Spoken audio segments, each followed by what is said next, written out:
NCB times ಮೀಡಿಯಾಗೆ ಸ್ವಾಗತ. ಎರಡನೇ ದಿನವೂ ಕೂಡ ಯೂಟ್ಯೂಬರ್ ಸಮೀರ್ಗೆ ತನಿಖಾಧಿಕಾರಿಗಳು ಬುಲಾವ್. ಸಂಕಷ್ಟ ತಂದೊಡುತ್ತಾ ಎಐ ವಿಡಿಯೋ. ಯೂಟ್ಯೂಬರ್ ಸಮೀರ್ಗೆ ಇಂದು ಕೂಡ ವಿಚಾರಣೆಗೆ ಹಾಜರಾಗುವುದಕ್ಕೆ ಸೂಚನೆಯನ್ನ ಕೊಡಲಾಗಿದೆ. ಎಐ ವಿಡಿಯೋ ಬಳಸಿಕೊಂಡು ಮಾಡಿದಂತಹ ವಿಡಿಯೋ ದೂತ ಸಮೀರ್ ಎಂಡಿಗೆ ಸಂಕಷ್ಟ ತಂದೊಡ್ಡುವಂತಹ ಸಾಧ್ಯತೆಗಳು ಇದೆ. ಇಂದು ಅಧಿಕೃತವಾಗಿ ವಾಯ್ಸ್ ಸ್ಯಾಂಪಲ್ ಸಂಗ್ರಹ ಮಾಡುವಂತಹ ಸಾಧ್ಯತೆಗಳು ಕೂಡ ಇರುವಂಥದ್ದು. ಧರ್ಮಸ್ಥಳ ದೇವಸ್ಥಾನದ ವಿರುದ್ಧ ಕೃತಕ ಬುದ್ಧಿವಂತಿಕೆ ಅಂದರೆ ಎಐ ತಂತ್ರಜ್ಞಾನ ಬಳಸಿಕೊಂಡು ವಿಡಿಯೋ ರಚಿಸಿ ಸಾಮಾಜಿಕ ಜಾಲತಾಣದಲ್ಲಿ ವೈರಲ್ ಮಾಡಿದಂಥ ಆರೋಪ ಎದುರಿಸ್ತಾ ಇರುವಂತಹ ಯೂಟ್ಯೂಬರ್ ಸಮೀರ್ ಎಂಡಿ ವಿಚಾರಣೆ ಎರಡನೇ ದಿನಕ್ಕೆ ಕಾಲಿಟ್ಟಿದೆ. ಬೆಳ್ತಂಗಡಿ ಪೊಲೀಸ್ ಠಾಣೆಯಲ್ಲಿ ತನಿಖಾಧಿಕಾರಿ ನಾಗೇಶ್ ಕದ್ರಿ ನೇತೃತ್ವದಲ್ಲಿ ಇಂದು ಕೂಡ ಸಮೀರ್ ಅವರನ್ನ ಮತ್ತಷ್ಟು ತೀವ್ರವಾಗಿ ವಿಚಾರಣೆಗೆ ಒಳಪಡಿಸಲಾಗ್ತಾ ಇರುವಂಥದ್ದು. ಧರ್ಮಸ್ಥಳದ ವಿರುದ್ಧವಾಗಿ ಸುಳ್ಳು ಆರೋಪಗಳನ್ನು ಮಾಡಿ ಎಐ ವಿಡಿಯೋ ಮಾಡಿ ವೈರಲ್ ಮಾಡಿದ ಆರೋಪದ ಮೇಲೆ ಸಮೀರ್ಗೆ ನೋಟಿಸ್ ಅನ್ನ ಕೊಡಲಾಗಿದ್ದು ಪೊಲೀಸರು ತೀವ್ರವಾಗಿ ವಿಚಾರಣೆ ನಡೆಸ್ತಾ ಇದ್ದಾರೆ. ನಿನ್ನೆ ಸುಮಾರು 5 ಗಂಟೆಗಳ ಕಾಲ ವಿಚಾರಣೆ ಮುಗಿದಿದ್ದು ಇಂದು ಕೂಡ ವಿಚಾರಣೆಗೆ ಹಾಜರಾಗುವುದಕ್ಕೆ ಸೂಚನೆ ಹೊರಡಿಸಲಾಗಿದೆ. ಇಂದು ಎರಡನೇ ದಿನ ಸಮೀರ್ ವಿಚಾರಣೆ ಮಾಡೋದಕ್ಕೆ ತನಿಖಾಧಿಕಾರಿಗಳು ಈಗಾಗಲೇ ಸಿದ್ಧತೆಗಳನ್ನು ಮಾಡಿಕೊಂಡು ವಿಚಾರಣೆಯನ್ನ ಶುರು ಮಾಡಿದ್ದಾರೆ. ಇಂದು ವಾಯ್ಸ್ ಸ್ಯಾಂಪಲ್ ಸಂಗ್ರಹ ಮಾಡುವಂತಹ ಸಾಧ್ಯತೆ ಇದೆ.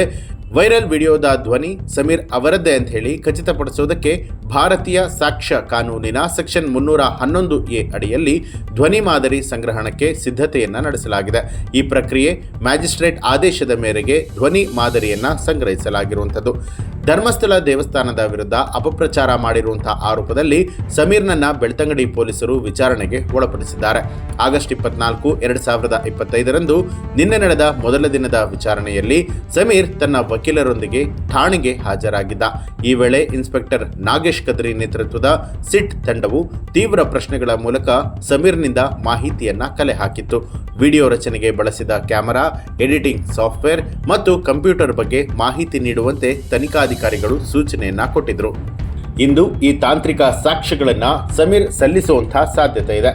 ವೈರಲ್ ವಿಡಿಯೋದಲ್ಲಿ ಕೇಳಿಬಂದ ಧ್ವನಿಯು ಸಮೀರ್ನದ್ದೇ ಅಂತ ಹೇಳಿ ಸಾಬೀತುಪಡಿಸುವುದಕ್ಕೆ ಧ್ವನಿ ಪರೀಕ್ಷೆ ಅಂದರೆ ವಾಯ್ಸ್ ಸ್ಯಾಂಪಲ್ ಸಂಗ್ರಹ ಅತ್ಯಗತ್ಯ.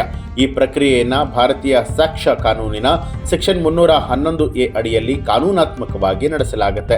ಈ ಒಂದು ಕಾನೂನಿನ ಪ್ರಕಾರವಾಗಿ ಆರೋಪಿಯ ಒಪ್ಪಿಗೆ ಇಲ್ಲದೇ ಇದ್ರೂ ಕೂಡ ಮ್ಯಾಜಿಸ್ಟ್ರೇಟ್ ಆದೇಶದ ಮೂಲಕವಾಗಿ ಧ್ವನಿ ಮಾದರಿಯನ್ನ ಸಂಗ್ರಹಣೆ ಮಾಡಬಹುದು. ಈ ಧ್ವನಿ ಮಾದರಿಯನ್ನ ವೈರಲ್ ವಿಡಿಯೋದ ಧ್ವನಿಯೊಂದಿಗೆ ಹೋಲಿಕೆ ಮಾಡಿ ತಾಂತ್ರಿಕ ಸಾಕ್ಷ್ಯಗಳನ್ನು ಒದಗಿಸಲಾಗುತ್ತೆ. ಸಮೀರ್ ತನ್ನ ದೂತ ಅನ್ನುವಂಥ ಯೂಟ್ಯೂಬ್ ಚಾನೆಲ್ನಲ್ಲಿ ಧರ್ಮಸ್ಥಳ ದೇವಸ್ಥಾನದ ವಿರುದ್ಧ ಸಂಚಲನಾತ್ಮಕ ಆರೋಪಗಳನ್ನು ಮಾಡಿ ಎಐ ತಂತ್ರಜ್ಞಾನದಿಂದ ರಚನೆ ಮಾಡಿರುವಂತಹ ವಿಡಿಯೋನ ಪ್ರಕಟ ಮಾಡಿದ್ದ. ಈ ವಿಡಿಯೋದಲ್ಲಿ ಅನನ್ಯ ಭಟ್ ಅನ್ನುವಂಥ ಕಾಲ್ಪನಿಕ ಯುವತಿಯನ್ನ ಸೃಷ್ಟಿ ಮಾಡಿ ಭಕ್ತರ ಭಾವನೆಗೆ ಧಕ್ಕೆ ತರುವಂತಹ ಆರೋಪಗಳನ್ನು ಮಾಡಲಾಗಿತ್ತು. ಇದರಿಂದ ಧರ್ಮಸ್ಥಳದಲ್ಲಿ ದೊಂಬಿಯಂತಹ ಸನ್ನಿವೇಶ ಸೃಷ್ಟಿಯಾಗುವಂತೆ ಪ್ರಚೋದನೆ ನೀಡಿದ ಆರೋಪದ ಮೇಲೆ ಧರ್ಮಸ್ಥಳ ಪೊಲೀಸ್ ಠಾಣೆಯಲ್ಲಿ ಪ್ರಕರಣ ಕೂಡ ದಾಖಲಾಗಿತ್ತು. ಸಾಮಾಜಿಕ ಜಾಲತಾಣದಲ್ಲಿ ಈ ವಿಡಿಯೋ ವೈರಲ್ ಆಗಿದ್ದು ಸಮೀರ್ ವಿರುದ್ಧ ತೀವ್ರ ಆಕ್ರೋಶ ವ್ಯಕ್ತವಾಗ್ತಾ ಇದೆ. ಈ ಒಂದು ಮಾಹಿತಿಗೆ ಸಂಬಂಧಪಟ್ಟ ಹಾಗೆ ನಿಮಗೆ ಏನನ್ಸುತ್ತೆ ಅನ್ನೋದನ್ನ ಕಮೆಂಟ್ ಮಾಡಿ ತಿಳಿಸಿ. ಹಾಗೆ ನೀವಿನ್ನೂ ಕೂಡ ನಮ್ಮ ಚಾನಲ್ ಅನ್ನ ಸಬ್ಸ್ಕ್ರೈಬ್ ಮಾಡಿಲ್ಲ ಅನ್ನುವಂಥದ್ದಾದ್ರೆ ಈಗಲೇ ಸಬ್ಸ್ಕ್ರೈಬ್ ಮಾಡಿ ಬೆಲ್ ಐಕಾನ್ ಒತ್ತಿ.